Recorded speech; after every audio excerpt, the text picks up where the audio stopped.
Agora nós vamos chamar o professor Felipe, que vai estar resolvendo as questões difíceis que caíram hoje, exercício 9, segunda fase aí da prova do ABC, questões 5, 6, 7 e 8. Boa noite, Felipe. Tudo bem? Obrigado.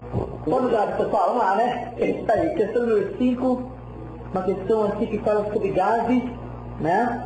Gases bons, tá? Não gases ruins, gases ideais, que fala sobre pressão, volume e temperatura, né? A questão é o seguinte, eu tenho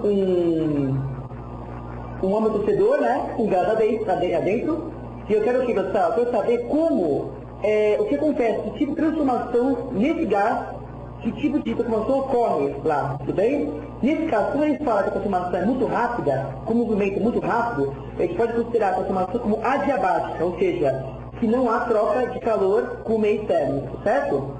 Bom, nesse caso, como o amortecedor foi comprimido, tem o que, pessoal? Tem uma diminuição no volume, certo? E, consequente, aumento de pressão.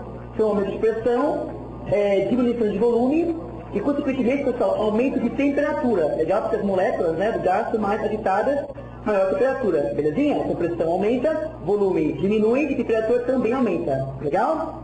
Isso é formação adiabática, porque não ocorre trocas com o meio de calor, né, com o meio externo. Belezinha? Vamos agora para a questão número 6. É uma questão sobre espelhos, né? Que é o seguinte, ele dá um gráfico do aumento linear transversal, o azão, né? E no eixo Y e no eixo X, P a posição do objeto em relação ao espelho, né? Posição em metros. Ele quer o seguinte, pessoal, ele quer saber o nome do espelho esférico utilizado e o raio de curvatura. Bom, pessoal, é o seguinte, olha, essa questão não é danada, né? Então, olha só, pela figura, pelo gráfico, a gente vê o seguinte, que o A pode ter valores positivos e negativos. Então, é o seguinte, isso quer dizer o quê, então? Que a imagem formada por esse espelho, ela pode ser tanto virtual, ou seja, A positivo, né, aumento linear positivo, quanto real, aumento negativo. Bom, o único espelho esférico, né, que faz esse tipo de imagem, digamos assim, tanto virtual quanto real, mediante a diferença na posição do objeto em relação ao espelho, é o espelho côncavo. Essa tinta, por quê? Porque o espelho convexo só faz imagens virtuais. Então, como nesse caso eu sei, pelo gráfico, que o A tanto pode ser positivo quanto negativo, eu sei que a imagem formada pode ser tanto virtual quanto real. Então, ou seja, a primeira resposta seria espelho côncavo. Belezinha. Agora, ele quer o raio de curvatura. Bom, o raio de curvatura é o seguinte, né? É 2 vezes a distância focal. Como é que eu vou achar, então, a distância focal, o S, né? E no gráfico, pessoal, eu acho o seguinte, olha, olhando aqui na posição P igual a 1, eu acho que o A vale 7. Então, usando, pessoal, sabendo, né, que A, que é o aumento linear transversal, é igual a menos P' sobre P, em que P' a imagem é a distância da imagem em relação ao espelho, dando essa continha, né, que A é menos P' sobre P, e sabendo que A é 7 e P igual a 1, eu acho que P' é menos 7. Usando a equação fundamental, né, eu acho que 1 sobre F é igual a 1 sobre P mais 1 sobre P'. Como eu tenho que P igual a 1 metro e P' acabei de achar que é menos 7, fazendo continha aqui, eu acho que o foco é 7/6 positivo. Bom, pessoal, foco positivo, confirmação do quê? Né? De espelho côncavo. Sabíamos já isso já, tudo bem, espelho côncavo. Agora, como o raio de curvatura é 2 vezes a distância focal, eu acho que, pessoal, que R, então, é 2 vezes 1, que vai dar o que, pessoal? 2 metros. Legal?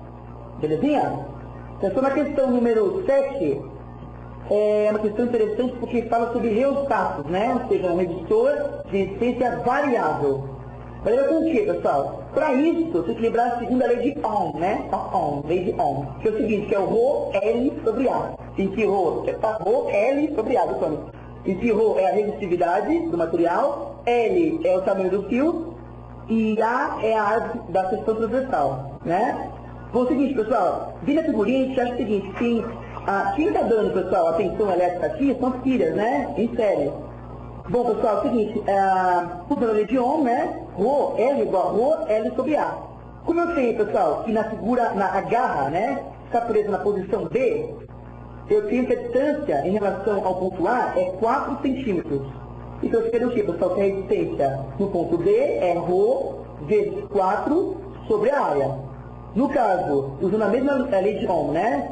Que a respeita no ponto C, é Rho vezes L, que no caso é 6, sobre A. Beleza. Agora é o seguinte, pessoal.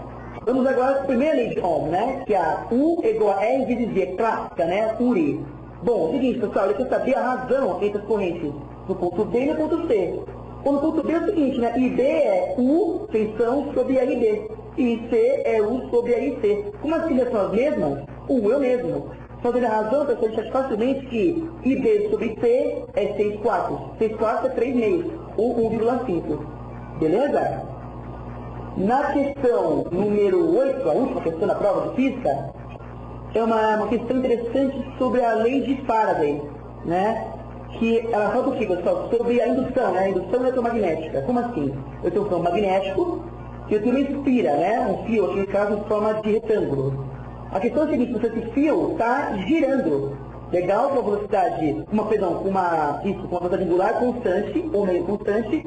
Então é o seguinte, pessoal, como o ômega é constante, o que acontece? Acontece uma variação do fluxo magnético. O que é as linhas de fluxo entrando na espira, e quando a espira está girando, pessoal, tem hora que o fluxo é máximo, para ter igual a 0, para ter igual a 2 aqui na figurinha, o fluxo é 0, para ter igual a 4, ele é menos o valor máximo, para ter igual a 6, de novo 0, e para ter igual a 8, novamente máximo. Bom, pessoal, se ele é máximo, 0, menos o valor máximo e 0, isso aqui é o que, pessoal? Corrente alternada.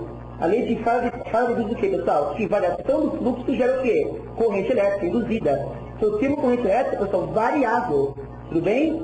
No caso, com funcionalidade, como se fosse um seno, né? Legal? Cresce e diminui. Nesse caso, então, é o seguinte, olha, para tempo igual a 0, temos o valor máximo de corrente, para tempo igual a 2, valor 0, para tempo igual a 4, valor oposto ao máximo, né? Menos o valor máximo, para tempo igual a 6, novamente 0, e para tempo igual a 8, novamente o valor máximo. Então, pessoal, como é que seria então o esboço do gráfico, né? Ele fala, esboço do gráfico tem a corrente no eixo Y e no eixo X o tempo. Seria o que, pessoal? Um seno. Legal? Pessoal, obrigadão. Valeu, Tony.